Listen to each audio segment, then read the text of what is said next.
Hello everyone, welcome back to Know It Today, and in this video we will see about GitHub. So we'll go to GitHub Docs, okay, and we'll go to Get Started.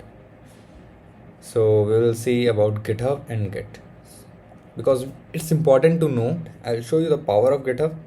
So you see a famous media player, right, which is VLC.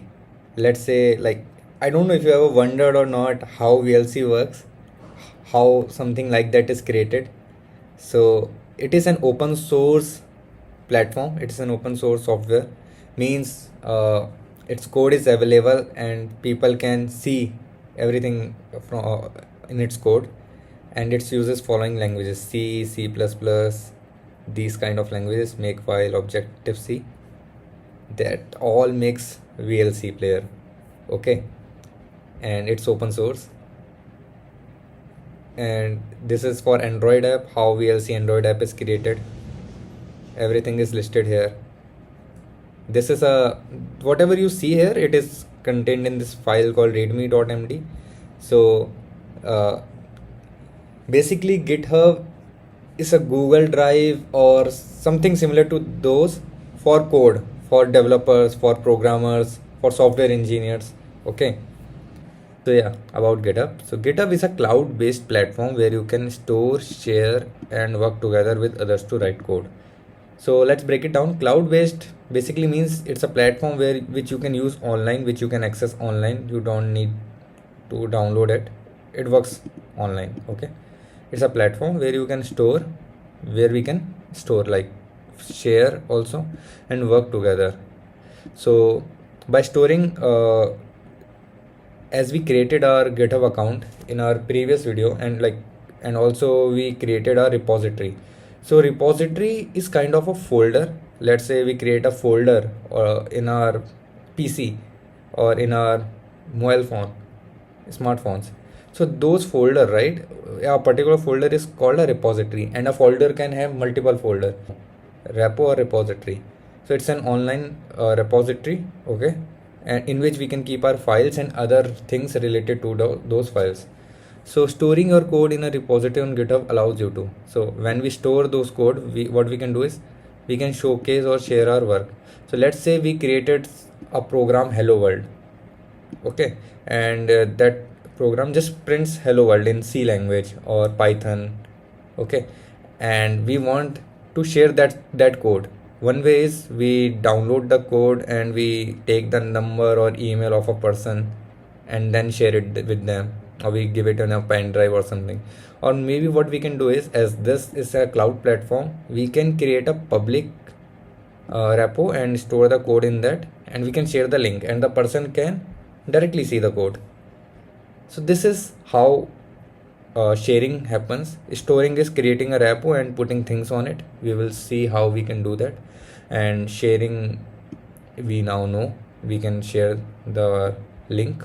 We will also see how we can share it. Track and manage changes to your code. So this is one of the biggest power of GitHub, or with Git, it's more of a Git. It's a tool.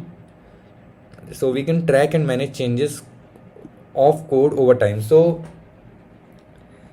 it's like a time machine. Let's say I am building a calculator, okay. So I'm building a calculator application in C, and I start with C or Python, whatever. So I start with adding features to it. Let's say it only performs sum, okay, and I want to store this as checkpoint, okay. It will be a checkpoint, okay, some function I have done. Now then the teacher asked me, or a person who asked me to do it tells me to add more feature to it, and he asked me to do a multiplication feature addition to it. So I created a multiplication feature and I create a checkpoint which is called commit in GitHub. So now if I want to go back to my code, even after closing the file, it's not about doing undo and edit. If I want to see what changes I have done from this point to this point, that also we can do with Git and GitHub. So that's one of the other power with GitHub, and you'll love it. this is my favorite feature, and this is like why one of the reason a lot of people use, even if you are not working in team. Let others review your code and make suggestion to improve it. Yeah, this is also very important.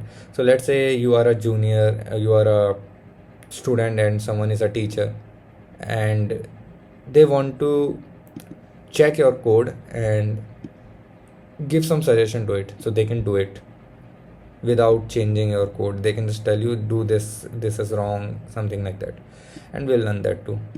Collaborate on a shared project without worrying that your changes will impact the work of your collaboration before you are ready to integrate them. Yeah, so a lot of feature which utilizes Git.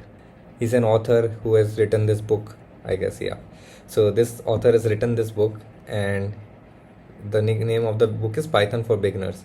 So what he has done is he has created a repository where he has put in examples for all the chapters he has.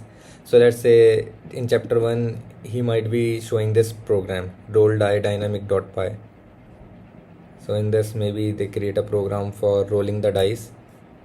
So he has put it in this, and his student can access, or the people can access the code directly from here and run it after downloading it. Chapter 2.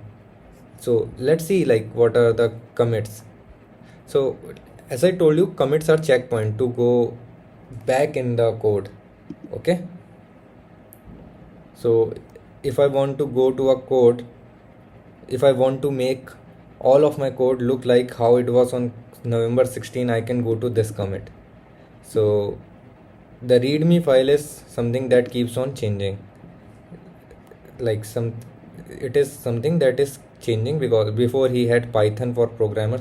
So red line here describes that this line was deleted and this was added. So these were the changes that were made. He updated the cover image which was used before.